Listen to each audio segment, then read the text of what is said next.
On July 20th, 1969, millions watched Neil Armstrong place his foot onto the surface of the moon.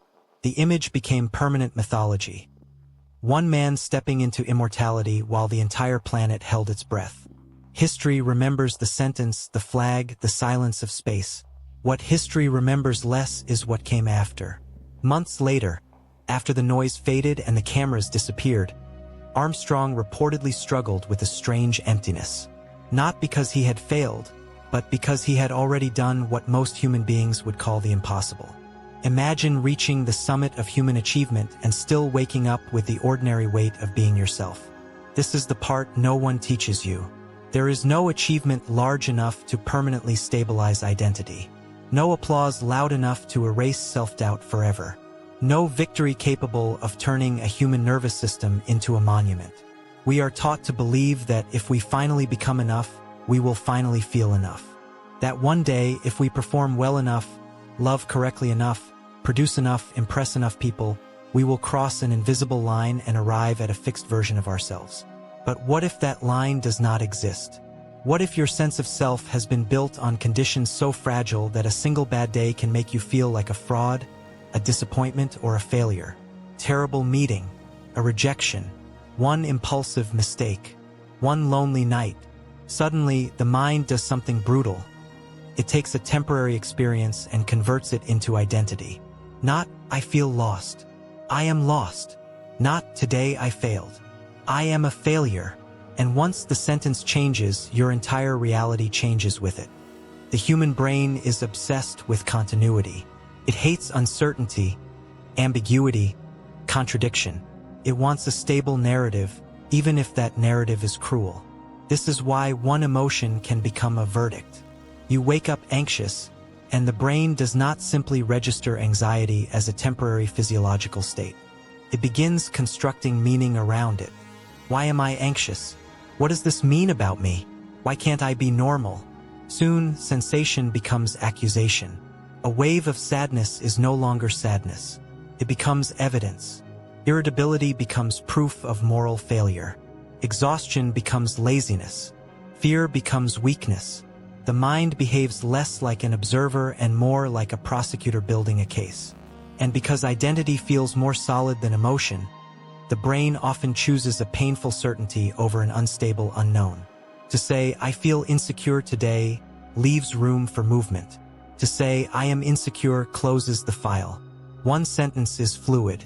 The other is architecture. This is how invisible prisons are built. Not with chains, but with language repeated often enough to feel like truth. Children learn this early. A child hears, you are difficult, you are shy, you are bad at this, and slowly begins mistaking description for destiny. The label enters first as sound, then as belief, then as structure. Years later, the original voice is gone, but the internal sentence survives. And so adults walk through life haunted not only by events, but by conclusions. Not by what happened, but by what they decided it meant. A breakup becomes, I am not worth staying for. A humiliation becomes, I am fundamentally inadequate. A setback becomes identity paperwork. All from a moment that was never designed to define an entire person. There is a violent misunderstanding at the center of modern self-perception. Most people do not merely experience themselves. They evaluate themselves in real time. Every social interaction becomes data. Every emotional fluctuation becomes evidence. Every unproductive day feels like a referendum on personal worth. A person can spend 10 stable days building confidence and allow one awkward conversation to erase all of it. Why? Because the nervous system is faster than reason. Before thought can contextualize experience, the body has already reacted. Tight chest, heat in the face, collapse in the stomach, and the mind, desperate to explain the sensation, reaches for identity. Something feels wrong. Therefore, something must be wrong with me. This is one of the most expensive conclusions a human being can make. Not because it hurts in the moment, but because identity determines behavior. People rarely act against who they believe they are. If someone secretly believes they are weak, they avoid challenge. If someone believes they are unlovable, they sabotage intimacy. If someone believes they are broken, they begin organizing life around damage control. A temporary state quietly becomes a long-term operating system. And once that happens, life is no longer lived directly. It is filtered through self-concept. You are no longer responding to reality. You are responding to who you think you are inside reality. This is where entire lives narrow. Not from lack of potential, from misidentification. A confusion so subtle most people never notice it happening. They think they are defending themselves from pain. In reality, they are protecting a false identity built from emotional weather. There is another possibility. A possibility so simple it feels almost offensive. What if most of what you call myself is just a temporary arrangement of chemistry, memory, interpretation, fatigue, expectation, fear, and habit? What if your worst moments have been incorrectly promoted into autobiography? What if the version of you you are ashamed of is not your essence but a state? A state can be influenced. A state can be interrupted. A state can pass. Identity fil permanent. States are weather systems, and yet most people spend their entire lives treating storms as architecture. They reinforce what was only meant to move through them. They confuse emotional climate with character. They confuse reaction with truth. They confuse moment with meaning. But if that confusion can be built, it can also be dismantled. And if it can be dismantled, then something unsettling becomes possible. Perhaps the person you have been trying to fix is not actually who you are. Perhaps the exhaustion is real, but the conclusion is false. Perhaps the fear is real, but the identity built around it is fiction. And if that is true, then a disturbing question immediately appears. If you are not every emotion, every thought, every collapse, every impulse, every bad day, then who exactly have you been defending all this time? The question lingers with a disturbing simplicity. If you are not every passing thought, then why do thoughts feel so personal? Psychologist Stephen C. Hayes became obsessed with this problem not as an abstract academic curiosity, but through his own suffering. In the late 1970s, Hayes was a rising behavioral psychologist, trained in precision, logic, and empirical control. His field promised methods to modify behavior, regulate symptoms, and understand human action through observable patterns. But then his own mind became the problem he could not outreason. Hayes experienced severe panic attacks, not mild anxiety, not passing nervousness, full episodes of overwhelming physiological terror, heart racing, chest tightening, catastrophic thoughts spiraling through consciousness. The kind of fear that makes a person feel ambushed by their own nervous system. And here was the paradox. The more he tried to control or eliminate these internal experiences, the stronger they became. This was deeply inconvenient for the dominant psychological assumptions of the time. The prevailing model often implied that distressing thoughts and feelings were problems to be corrected, disputed, suppressed, or replaced. But Hayes discovered something humiliating. The mind is not a machine that obeys direct command. Try not to think a thought and you intensify your relationship to it. Try to eliminate fear, and fear becomes the center of attention. Try to remove self-doubt, and self-doubt becomes a daily monitoring system. What looked like emotional suffering was often a second layer built on top of experience. The struggle against internal events. Pain was one thing. Fusion with pain was something else entirely. And somewhere inside that distinction was a brutal possibility. Perhaps people suffer less from what appears in consciousness than from what they believe appearance means. From this tension emerged what would later become one of the central ideas in acceptance and commitment therapy: cognitive fusion. The term sounds technical. The reality is intimate and merciless. Cognitive fusion happens when a person becomes so entangled with thoughts that they stop recognizing them as mental events and begin experiencing them as literal truth. Not, I am having the thought that I am inadequate. Simply, I am inadequate. A sentence appears in consciousness, and instead of being observed, it is inhabited. This is the mechanism. The thought enters. The nervous system reacts. Language hardens into identity, and behavior begins orbiting around something that was never verified. This process is so seamless that most people never notice the transition. There is no alarm. No visible threshold. One moment you are feeling social discomfort. Minutes later, you are constructing a self-definition around it. I embarrassed myself becomes I am embarrassing. A mistake is converted into character. A sensation becomes biography. ACT researchers repeatedly explored how language itself can trap human beings. Because once language attaches symbolic meaning to experience, it does not merely describe reality, it organizes it. A child bitten by one dog may later feel fear at the word dog itself. A person rejected in one relationship may begin reacting not only to rejection, but to the entire symbolic architecture surrounding abandonment, inadequacy, and worth.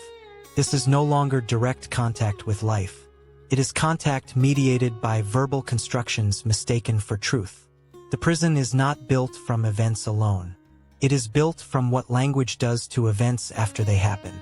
And because language travels instantly, suffering can spread faster than reality ever did.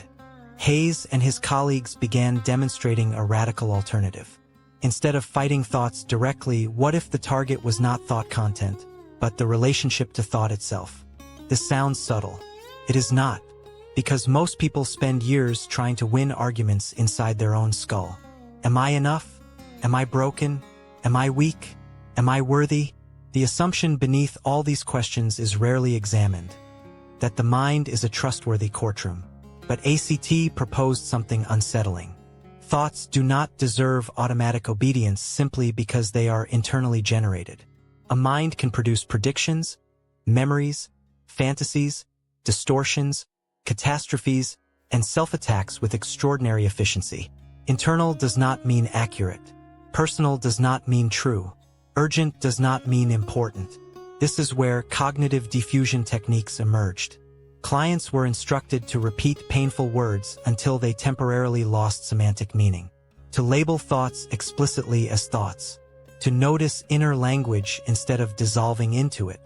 Not I am a failure, but I am noticing the thought that I am a failure.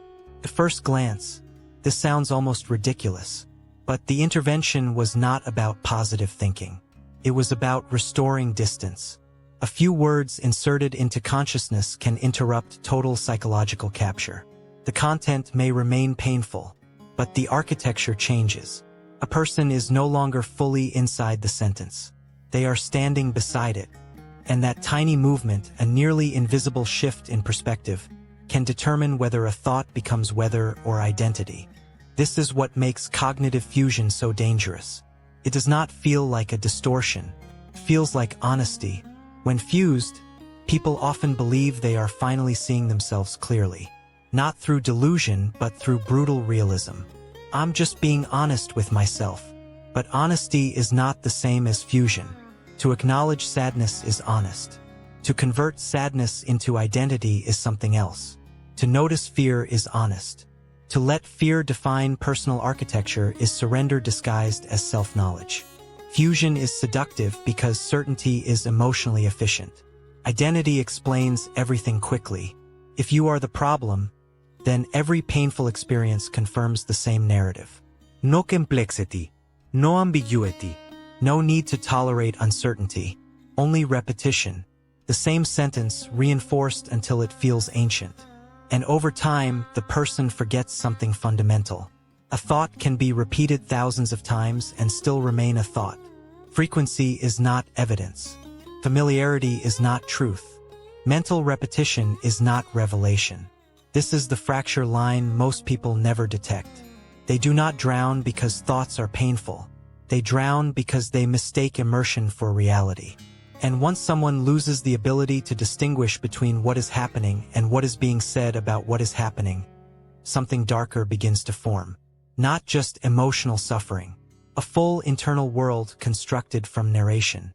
A life shaped not by experience itself, but by commentary mistaken for identity.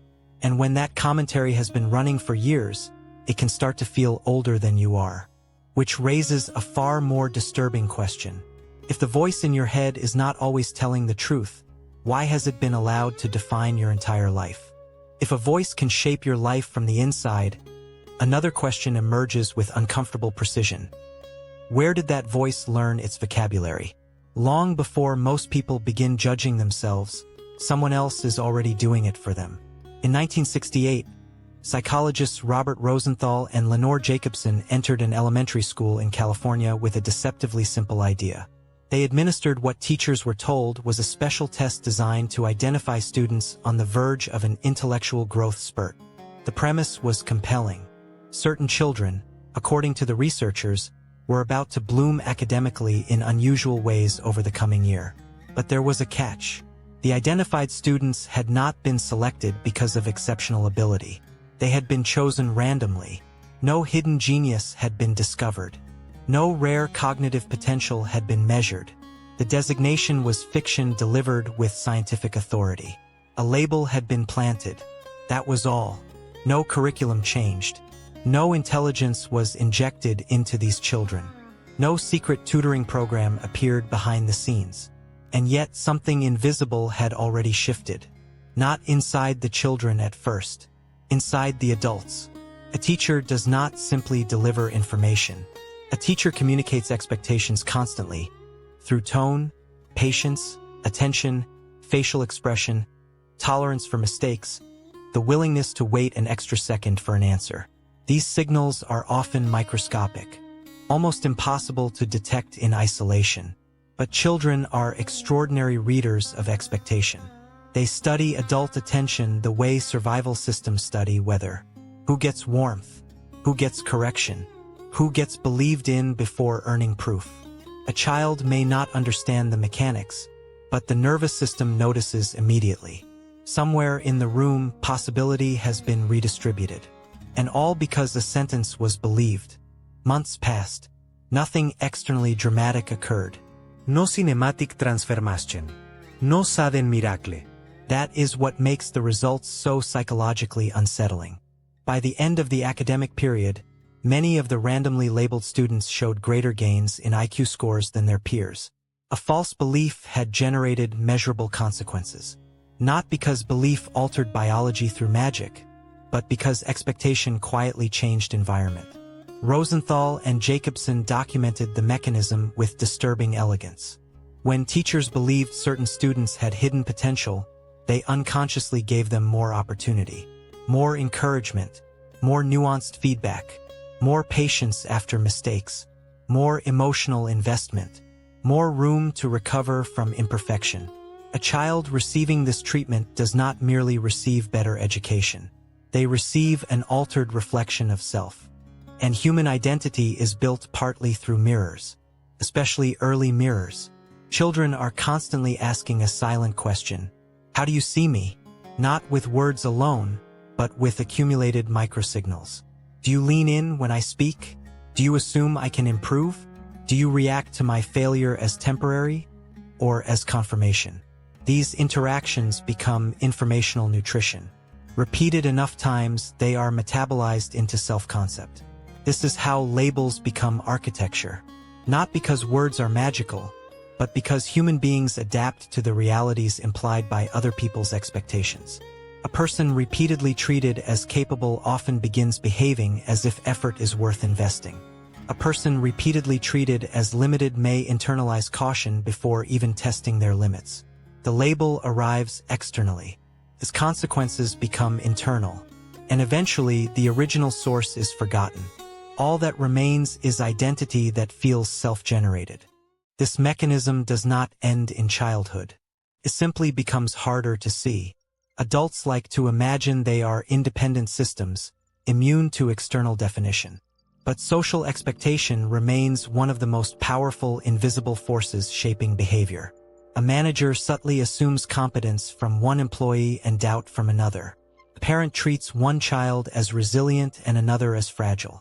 A partner expects emotional maturity from one person and volatility from someone else. Over time, people often begin inhabiting the role repeatedly assigned to them.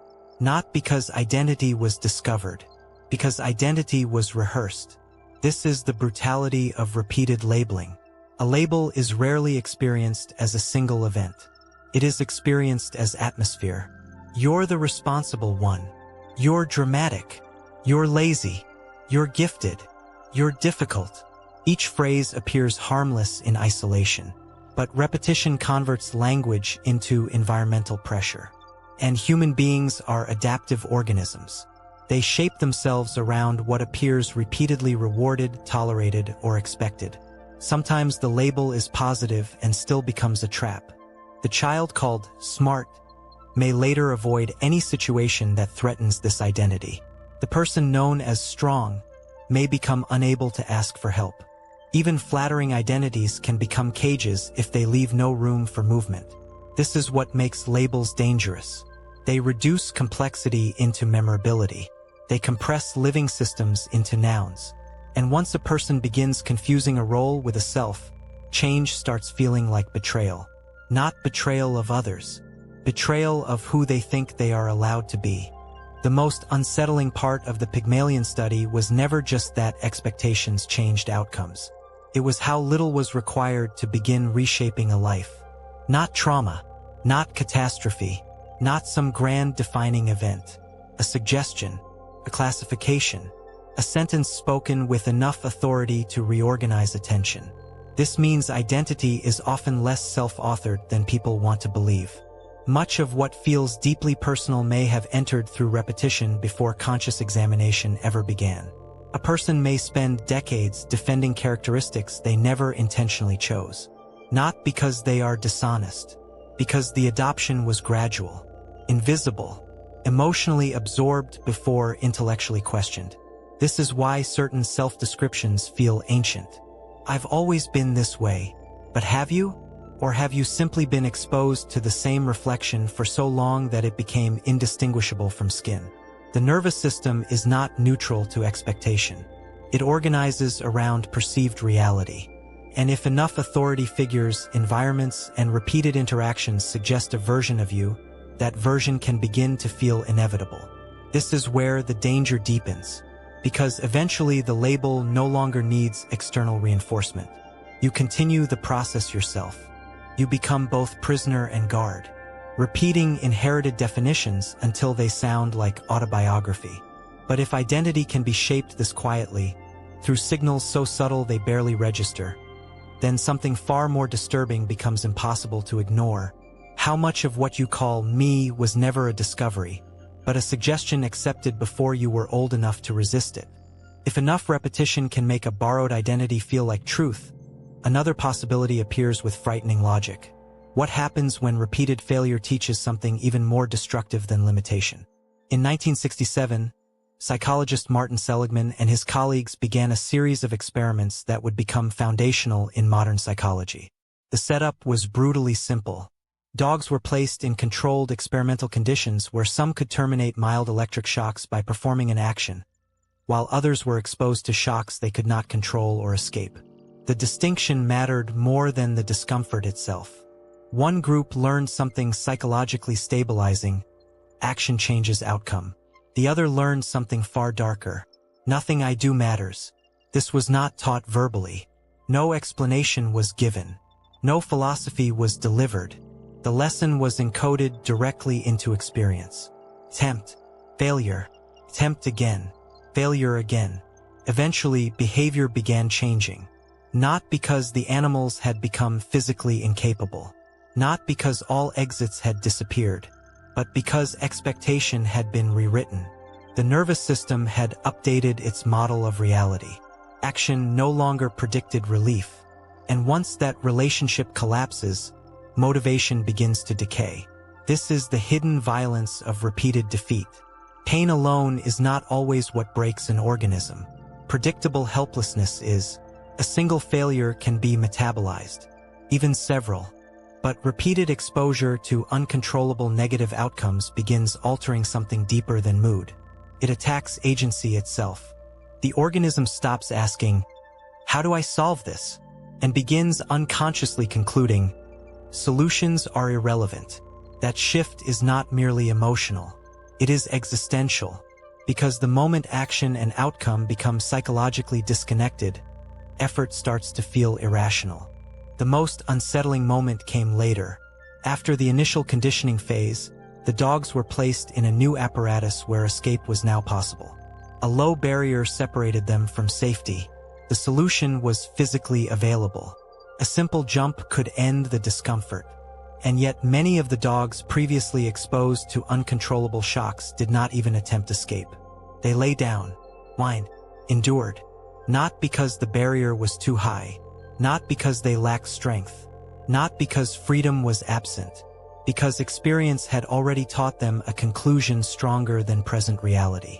Escape is pointless. This is what makes learned helplessness so psychologically devastating.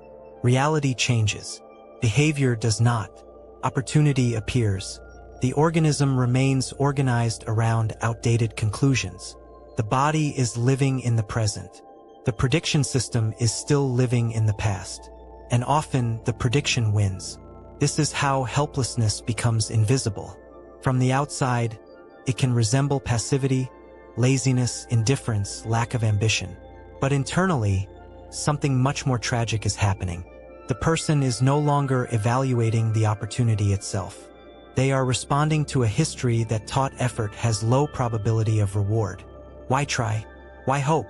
Why risk energy on action when prior evidence predicts pain, disappointment, or futility? At some point, resignation begins masquerading as realism. Not "I choose not to act," but action doesn't work. And once a person believes that deeply enough, they can sit inches away from open doors without recognizing them as exits. This experiment was never really about dogs. Its lasting power came from what it revealed about human psychology. People exposed to repeated, uncontrollable adversity often begin showing eerily similar patterns. Not always dramatic collapse. Something quieter. They stop initiating, stop testing, stop asking, stop believing intervention matters. A child repeatedly ignored may stop expressing needs. A student repeatedly humiliated may stop participating. A person repeatedly rejected may stop pursuing connection before connection even has a chance to fail. From the outside, this can look like personality. She's withdrawn. He lacks confidence. They don't care enough. But these descriptions often miss the underlying mechanism. The issue is not always absence of desire. It is damaged expectancy. Hope is metabolically expensive. Agency requires prediction. To act, an organism must believe action can influence future conditions. Without that assumption, motivation is not merely weakened. It becomes structurally irrational. This is where failure becomes more than an event. It becomes an identity-level operating principle. Not "I failed," but "I am someone for whom effort changes nothing." That sentence is catastrophic.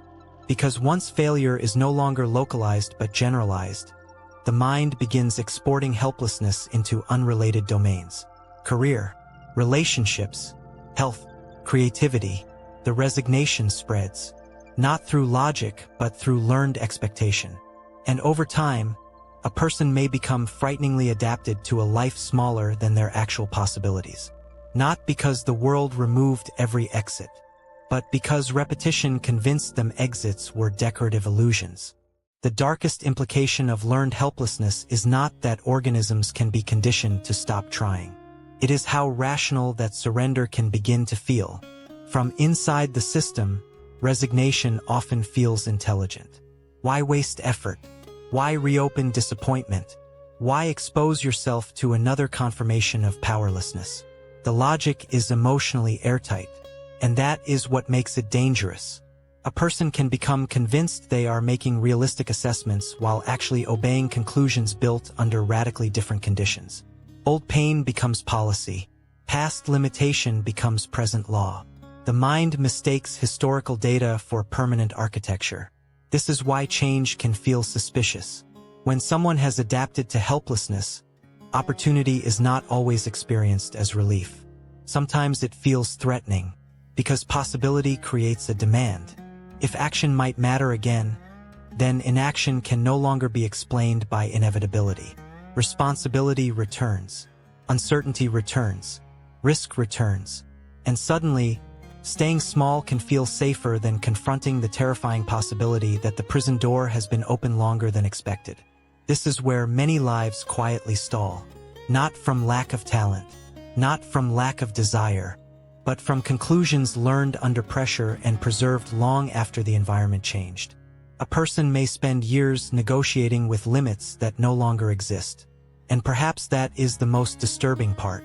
Sometimes the cage was real, but long after the cage is gone, the mind continues guarding its outline as if captivity were still the natural state of being. If the mind can imprison itself inside conclusions learned from pain, a disturbing possibility emerges. Maybe suffering is not only about what happens, but about where you are standing when it happens psychologically. Most people experience distress from zero distance. An insult lands and consciousness fuses with it immediately. A mistake occurs, and the mind rushes inward so aggressively that perspective collapses. You are no longer observing an experience. You are submerged inside it. Psychologist Ethan Kross, director of the Emotion and Self-Control Laboratory at the University of Michigan, became interested in this problem with unusual precision. Why do some people become psychologically consumed by emotional experiences while others recover with greater flexibility? Why can one painful memory become a looping mental prison? Why do certain thoughts feel like they have gravitational force? Kross and his colleagues investigated a deceptively simple mechanism: self-distancing. The idea challenged a common assumption. Most people believe emotional clarity comes from diving deeper into feelings, replaying events, analyzing every detail from the inside. But what if immersion is exactly what intensifies suffering? What if proximity itself is part of the problem? Kross studied how individuals process emotionally charged memories. Participants were often instructed to reflect on painful personal experiences. But there was a critical difference.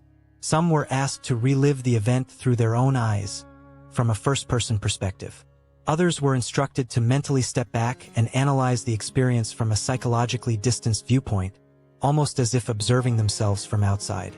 Not as escape, not as denial, as repositioning. Same memory, same event, different vantage point, and from that small shift, something surprising began to happen. Participants who reflected from a distanced perspective consistently showed different psychological patterns. They were less likely to ruminate, less likely to become emotionally flooded, less likely to spiral into repetitive self-referential loops. This matters because rumination is not simply thinking. It is recursive immersion, a closed circuit of mental re-entry. The same event, the same wound, the same internal commentary replayed until perspective narrows into obsession. Why did this happen? What does this say about me? How could I have done that? Why am I like this? Rumination feels productive because it disguises itself as problem-solving. But often it is emotional entrapment wearing the costume of analysis. Kross found that distancing altered the cognitive process itself. When people mentally stepped back, they became better able to extract meaning without drowning in raw emotional intensity. They could organize experience instead of being organized by it. This is not emotional suppression. It is attentional geometry. The event remains the same, but the angle changes.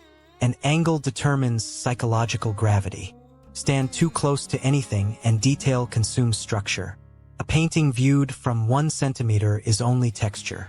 Distance restores form. The same appears true internally. When individuals gained perspective, they were more capable of insight and less trapped by reactivity. Not because the pain disappeared, because identity loosened its grip on the experience. The emotional event was no longer total reality. It became something that happened to a person, not the complete definition of that person. One of the most elegant findings in Kross's research involved language. Not dramatic intervention, not medication, a linguistic adjustment. Participants were sometimes instructed to talk to themselves using their own name or non-first-person pronouns. Not "why am I feeling this?" but "why is Maria feeling this?" Not "how do I handle this?" but "how does David want to handle this?" At first, this sounds unnatural, almost absurd, but the psychological consequences were measurable. This subtle shift created immediate self-distance. Language, once again, was reorganizing consciousness. By referring to oneself as another person, the mind gained access to the kind of reasoning usually reserved for others. This is one of the strangest asymmetries in human psychology. People often offer wiser advice to friends than to themselves. More patience, more nuance, more proportional thinking. Why? Because distance protects perspective.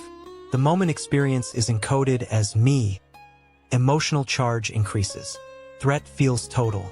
Identity enters. But when linguistic distance is introduced, cognition often becomes less fused. The problem remains serious, but no longer absolute. A painful event stops behaving like an all-consuming internal collapse and begins behaving more like a challenge requiring response. This may sound trivial. It is not. A few words can alter the architecture of self-relation. The sentence changes, and the nervous system follows. Not because language is cosmetic, because language determines where consciousness stands in relation to experience. This reveals something quietly destabilizing. You are not trapped only by what happens to you. You are also shaped by the distance from which you interpret what happens. Two people can experience the same rejection, same humiliation, same disappointment. One is swallowed by it. The other metabolizes it. Not because one feels less, but because one maintains enough distance to avoid total identification. This is what most people misunderstand about emotional pain. Intensity is not always the enemy. Fusion is. Pain can be survived. But when pain merges with identity, suffering becomes adhesive. A temporary experience begins sticking to the self. And then something subtle but devastating occurs. Instead of asking, "What happened?" the mind begins asking, "What does this reveal about who I am?" That question is dangerous, because once identity enters the equation, objectivity evaporates. Everything becomes evidence. Everything becomes personal. Everything becomes a referendum on worth. Distance interrupts this conversion, not by denying pain, by preventing emotional experience from colonizing identity completely. And yet there is something even more unsettling beneath all of this.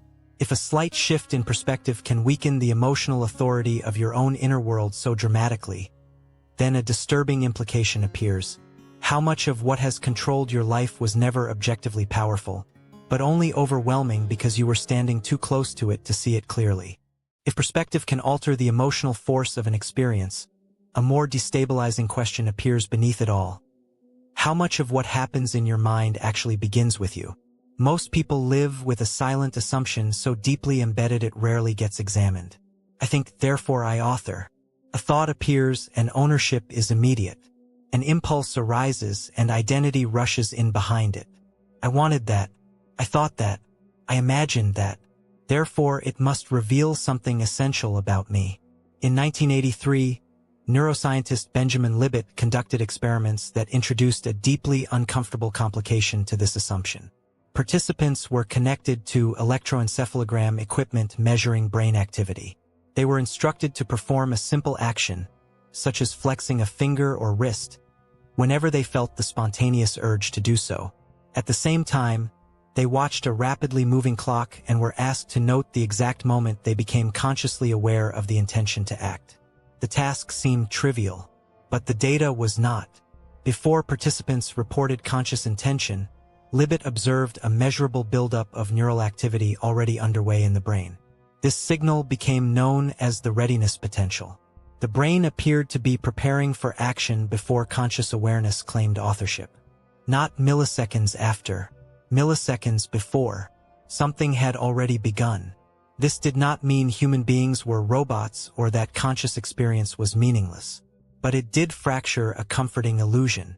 The conscious self may not be the origin point it imagines itself to be. What feels like deliberate authorship may sometimes be delayed narration. The mind notices something already in motion and quickly places its signature on it. As if consciousness is less a monarch issuing commands and more a press secretary arriving after the event. This finding triggered philosophical discomfort far beyond laboratory walls. Because if the brain initiates processes before conscious awareness registers intention, then conscious identity may be less sovereign than people prefer to believe. This matters far beyond finger flexing. Human beings do not only identify with actions, they identify with thoughts, urges, fantasies, fears, intrusive images, and emotional impulses. A violent thought appears, a taboo image flashes, an irrational craving emerges, and immediately, many people interpret the appearance itself as evidence of character. Why did I think that? What does that say about me? Why would my mind produce this? But Libet's work complicates this reflex dramatically. Not every mental event arrives through deliberate selection. Not every internal emergence is a personal endorsement. Something can arise within consciousness without being consciously authored in the way people intuitively assume. This distinction is psychologically explosive, because many forms of suffering are intensified by over-identification with spontaneous mental content. The thought appears, then a second layer forms around it. Judgment, shame, fear of meaning, interpretation becomes contamination. The original event may be brief, but the self-reaction extends it indefinitely. Libet's experiments suggested something quietly liberating and deeply unsettling at once. Mental activity is not always equivalent to intention. Consciousness may be receiving more than it is generating. The mind is not a courtroom in which every internal event is evidence admissible against the self. Sometimes it is closer to whether entering awareness. Uninvited, unscheduled, psychologically loud but not automatically diagnostic. And this possibility destabilizes one of the most punishing habits humans possess: treating every thought as autobiography. Libet himself did not conclude that consciousness was irrelevant. In fact, his interpretation introduced another critical nuance. Although neural preparation appeared before conscious intention, he proposed that conscious awareness may still retain a form of veto power. An action may begin unconsciously, but consciousness may still interrupt, approve, inhibit, redirect. This became known informally as free won't. Not necessarily freedom to initiate every impulse from nothing, but freedom to intervene. This distinction is subtle, but psychologically enormous. You may not control the first appearance of every thought, but appearance is not destiny. An impulse arising is not equivalent to behavior. A thought entering awareness is not identical to commitment. This fractures a common psychological fusion. People often collapse these steps into one. I thought it, therefore I wanted it, therefore it represents me. But between emergence and action there is space. A narrow but decisive interval. And inside that interval, relationship matters more than content. Can you observe without immediate ownership? Can you experience without instant self-definition? Can you notice what arrives without treating arrival as revelation? This is where agency may live, not in total authorship over mental life, but in selective participation. You are not necessarily choosing every visitor that enters awareness, but you are participating in what receives reinforcement, elaboration, or enactment. This makes consciousness less like a creator of all experience and more like an editor negotiating with incoming material. Not omnipotent, but not powerless. And perhaps that is a more honest architecture of mind than the fantasy of total internal control ever was. This leaves behind an uncomfortable conclusion. Much of human suffering may come from a category error so automatic it feels natural. People confuse mental occurrence with personal essence. A thought appears and identity absorbs responsibility for its existence. But perhaps authorship is not as immediate, total, or intimate as it feels. Perhaps consciousness is less a source than a meeting point. A place where impulses, memories, predictions, associations, and sensations arrive for possible engagement. Some are useful, some absurd, some disturbing, some irrelevant. Yet many people live as if every item delivered to awareness deserves existential interpretation. This is exhausting and unnecessary. If the brain can begin preparing action before conscious awareness notices, then internal life is already more complex than the narrative of, I fully generate everything I experience. The self may be participating in a system far larger than its own narration. This should produce humility, but it can also produce relief. You are not morally obligated to become identical with every mental event that passes through you. Not every impulse is confession. Not every intrusive image is truth. Not every thought is testimony. And yet there remains a darker complication. Even if you are not the conscious author of everything that appears in your mind, you still must live in relationship with what appears. You cannot evict the mind. You cannot resign from consciousness, which leads to a far more difficult problem than authorship itself. What happens when the inner world keeps generating material you did not choose, cannot fully control, and still must somehow learn to live beside? There is a terrifying question hidden beneath all discussions of identity. If thoughts are unstable, emotions are unstable, impulses arrive uninvited, and circumstances can collapse without warning, what exactly remains when everything you normally use to define yourself is stripped away? For psychiatrist Viktor Frankl, this was not a philosophical exercise. It became lived reality. In 1942, Frankl was deported to Nazi concentration camps, including Auschwitz and later Dachau-related camps. He entered not as an abstract thinker, but as a man whose life had already been structured by profession, relationships, intellectual work, and future plans. All of that was systematically dismantled. His possessions were confiscated. His manuscripts were taken. His clothes were replaced. His name was reduced to a number. The machinery of the camps was designed not only to imprison bodies, but to erode personhood. Identity was attacked at every level. Privacy disappeared. Dignity disappeared. Predictability disappeared. External markers of individuality were methodically erased. Under such conditions, modern assumptions about self begin to fracture. Many people quietly believe identity is constructed from what surrounds them. My work, my reputation, my appearance, my social role, my plans, my possessions. Remove enough of these, and most people fear there will be nothing left underneath. Frankl observed this collapse happening in real time. Not just starvation of the body, but collapse of psychological structure. The human being was forced into confrontation with an unbearable question. Who are you when history removes every costume you previously mistook for self? Inside the camps, this was no longer metaphor. It was a daily psychological emergency, and what Frankl witnessed there would permanently alter how he understood human identity.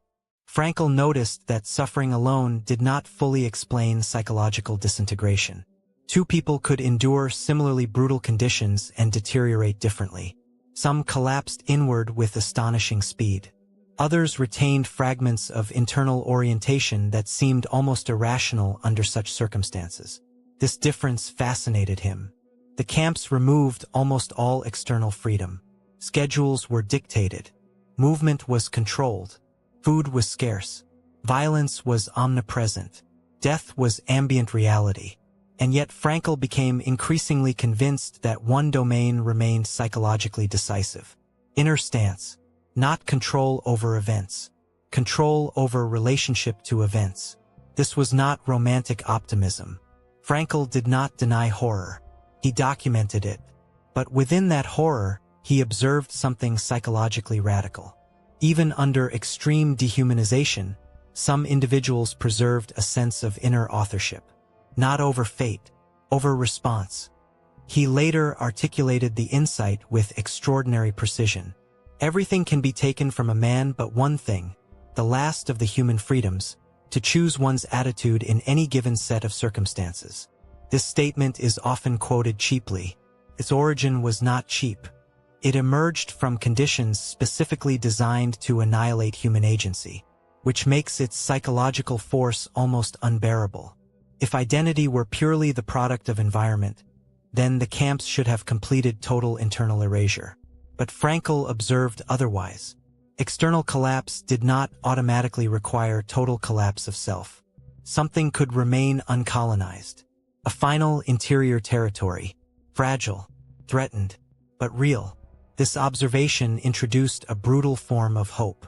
Not the hope that conditions will improve. A more severe hope that even when conditions do not improve, identity is not fully reducible to what is happening around you. Frankl also observed another pattern. Those who psychologically endured often maintained orientation toward meaning. Not comfort, not certainty. Meaning, a future task, a loved one, a responsibility not yet completed, a reason to remain internally organized despite external collapse. He described mentally reconstructing lectures he hoped one day to give about the psychology of the camps. He imagined himself teaching from the suffering he was currently enduring. This was not fantasy as escape. It was identity preservation through future-directed meaning. His body remained imprisoned, but psychologically he refused total collapse into present conditions. This distinction matters enormously. Circumstances exert force, but meaning organizes endurance. Without meaning, suffering becomes pure erosion. With meaning, suffering remains painful but no longer psychologically structureless. Frankl did not claim meaning removes pain. He argued it transforms relationship to pain. This is a radically different claim. Pain says, "This hurts." Meaning answers, "And still, there is something here worth orienting toward." This creates internal verticality, a line connecting present suffering to something beyond immediate discomfort. Without that line, identity collapses inward toward raw survival. With it, a person can remain psychologically connected to values larger than circumstance. This is why Frankl's observations remain so destabilizing. He was not studying resilience under inconvenience. He was observing what remains of personhood after systematic attempts to erase it. And the conclusion was psychologically explosive. A human being may lose almost everything externally and still not be fully identical to what has been lost. This leaves behind one of the most uncomfortable implications in all psychology. If identity can remain partially intact even under radical external collapse, then much of what people normally confuse with self was never the deepest layer to begin with. Not your achievements, not your comfort, not your status, not your routine, not even your uninterrupted control over daily life. These may stabilize identity. They do not fully constitute it.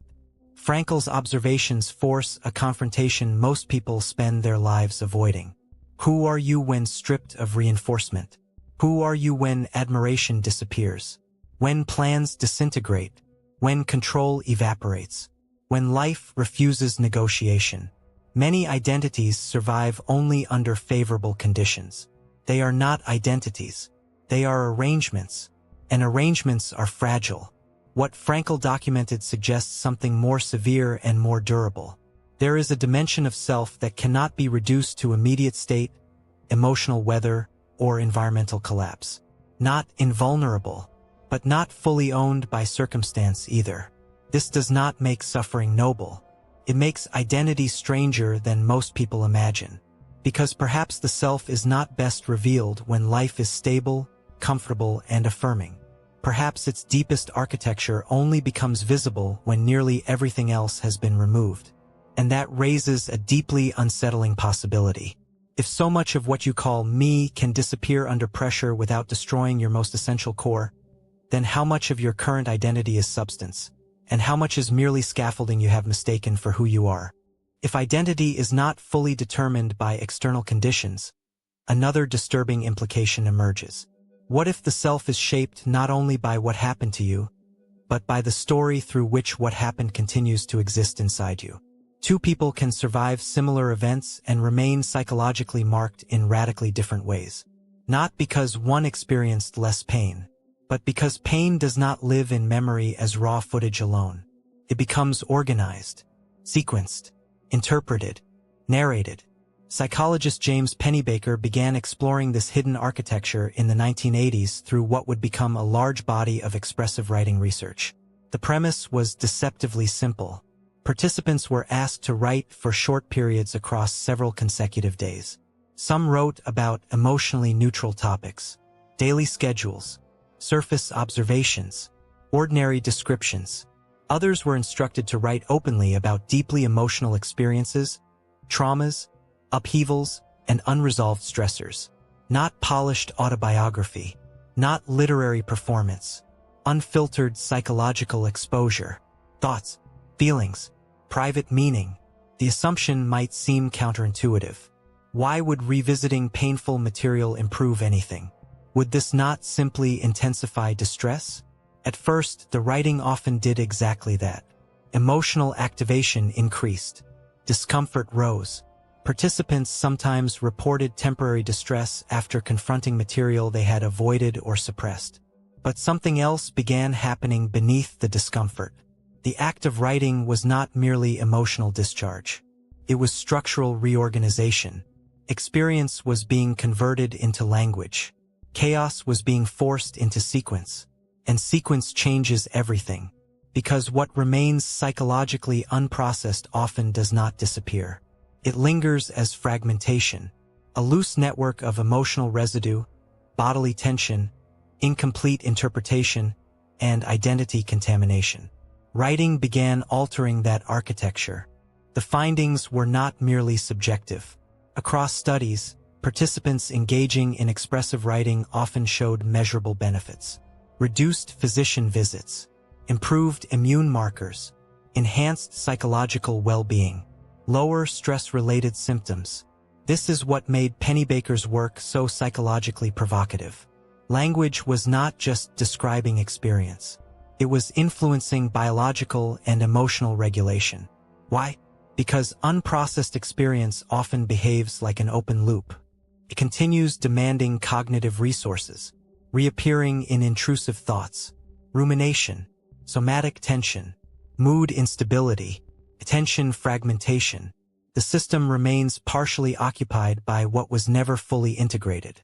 Expressive writing appeared to help close some of these loops, not by erasing events, but by creating narrative coherence, a beginning, a middle, a consequence, a meaning structure. This matters because human beings do not simply endure events. They endure interpretations. A painful experience without narrative organization can remain psychologically shapeless and therefore endlessly destabilizing. But once organized into language, the event begins occupying a different place internally. Still painful, but less structurally chaotic, less invasive, less identity-fusing. The difference is subtle but profound. Before narration, the experience often behaves like ongoing internal weather. After narration, it begins behaving more like remembered history, something with boundaries, location, context. This is one reason trauma can feel timeless. What is not metabolized often remains psychologically present, not as memory, as recurrence. Pennebaker's studies suggested something deeply important. How you structure experience influences how experience continues structuring you. There is another layer to this. Narrative is not neutral. The stories people tell themselves about their lives do not simply archive events. They assign identity. A breakup can become evidence of abandonment. A mistake can become proof of incompetence. A humiliation can become origin mythology. Not something painful happened, but this explains who I am. This is where narrative becomes psychologically dangerous. Not because stories are false, because stories can become prisons. Pennebaker's work hinted at something transformative. When people repeatedly wrote about emotional upheaval, many began shifting language patterns over time. Researchers later observed changes in pronoun use, causal language, and insight-related words. This suggested participants were not merely venting. They were cognitively reorganizing meaning, moving from immersion toward integration, from fragmentation toward structure, from emotional possession toward authorship. This is crucial. You do not always choose what happened, but you are continuously participating in how what happened becomes psychologically encoded. An event is finite. Its narrative life can be indefinite. And often, suffering persists less because of original pain than because of the identity architecture built around it afterward. A person can remain loyal to a painful narrative for decades, not because it is accurate, because it is familiar, because it explains things, because dismantling it would require renegotiating the self. And that can feel more destabilizing than pain itself. Sometimes people are not only attached to suffering, they are attached to the story suffering allowed them to become. This leaves a final, uncomfortable realization. Memory is not the only force shaping identity. Narration is, you are constantly composing a version of yourself, whether consciously or not. Sentence by sentence. Interpretation by interpretation. Meaning layered onto meaning until biography begins hardening into self-concept. This is why two people can carry the same scar differently. One organizes it as evidence of damage. Another as evidence of endurance. Same event, different architecture.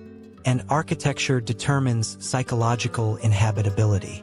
A narrative can become either a container or a cage.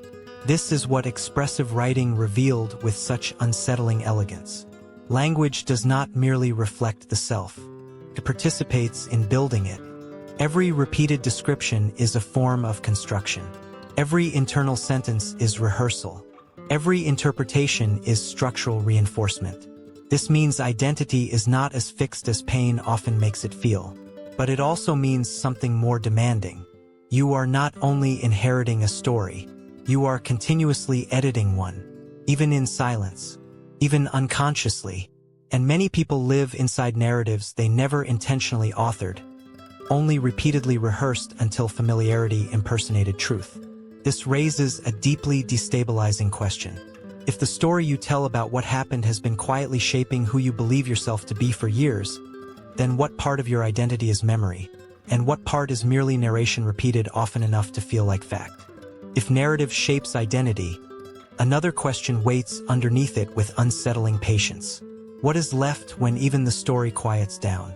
Not the story about your pain, not the explanation, not the analysis, not the memory, just direct experience, before interpretation rushes in to claim ownership. In 1979, molecular biologist John Kabat-Zinn founded the mindfulness-based stress reduction program at the University of Massachusetts Medical Center. The context was clinical, not mystical. Patients arrived carrying chronic pain, anxiety, illness-related distress, and psychological suffering often intensified by secondary reactions to their own internal states. Pain was rarely just pain. It was pain plus resistance, pain plus fear, pain plus anticipation, pain plus identity. A sensation would arise, and immediately the mind would construct a narrative around it. This is unbearable. This will never end. My body is failing. My life is shrinking. Something similar happened with emotion. Sadness became, I am broken. Fear became, I am weak. Restlessness became, I cannot handle life. Kabat-Zinn's intervention was radical in its simplicity. Train people to observe experience directly. Breath, sensation, thought, mood, physical discomfort, mental chatter. Not to eliminate them, not to control them, to notice them without immediate identification. This sounds almost trivial until one realizes how rarely human beings actually do it. Most people do not experience thought as thought. They experience thought as truth. They do not experience emotion as weather. They experience emotion as self-definition. Mindfulness introduced a destabilizing possibility.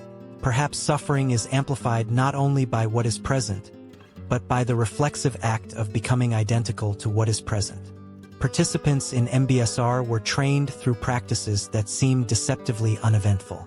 Body scans, breath awareness, sitting meditation, gentle mindful movement, attention repeatedly brought back to present moment experience. Again, and again, and again, the repetition mattered, because the training was not about relaxation alone. It was about perceptual retraining.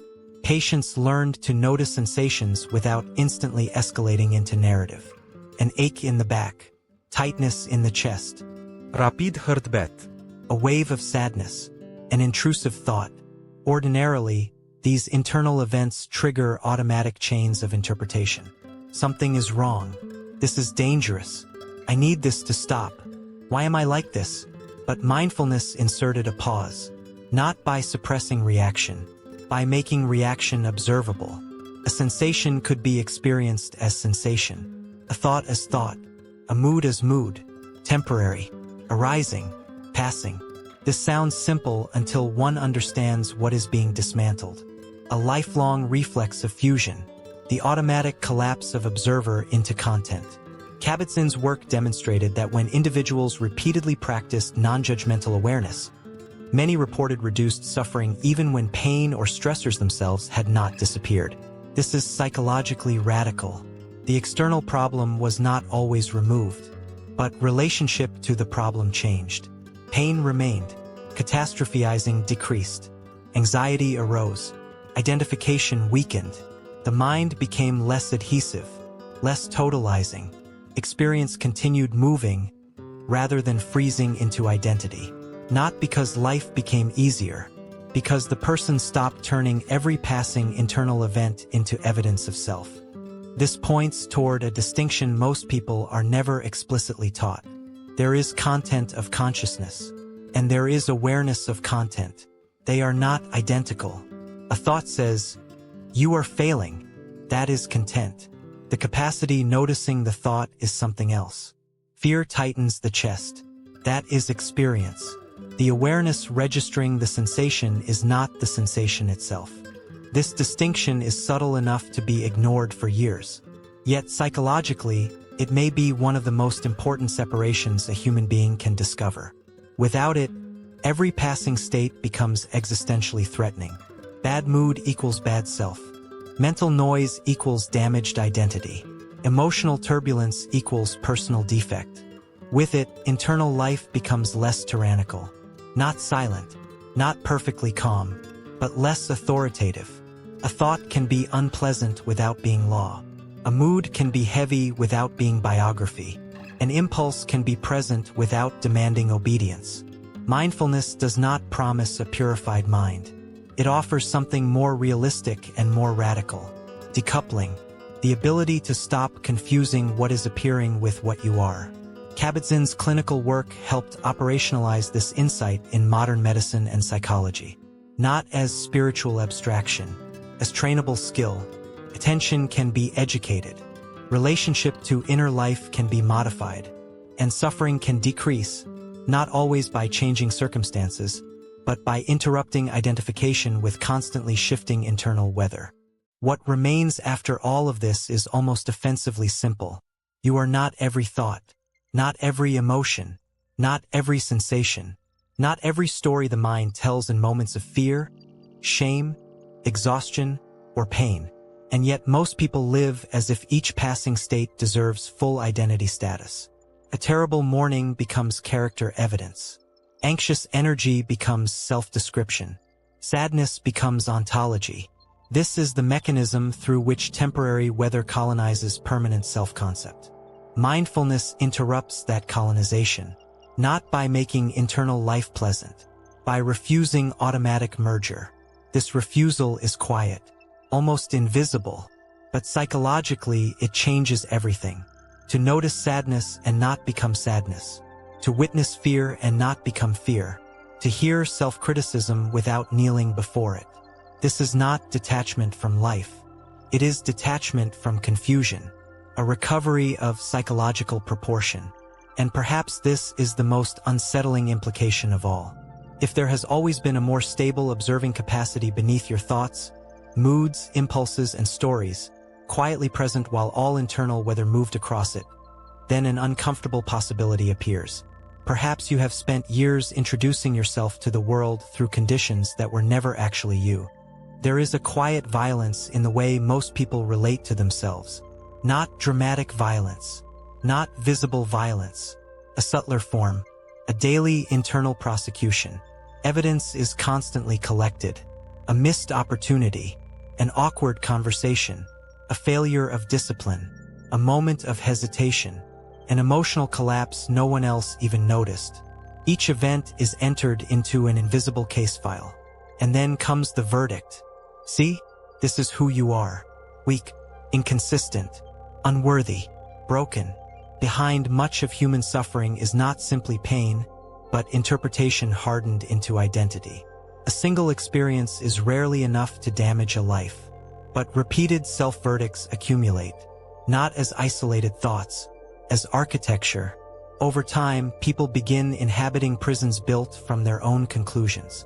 Not because those conclusions are objectively true, because repetition creates familiarity, and familiarity easily disguises itself as truth.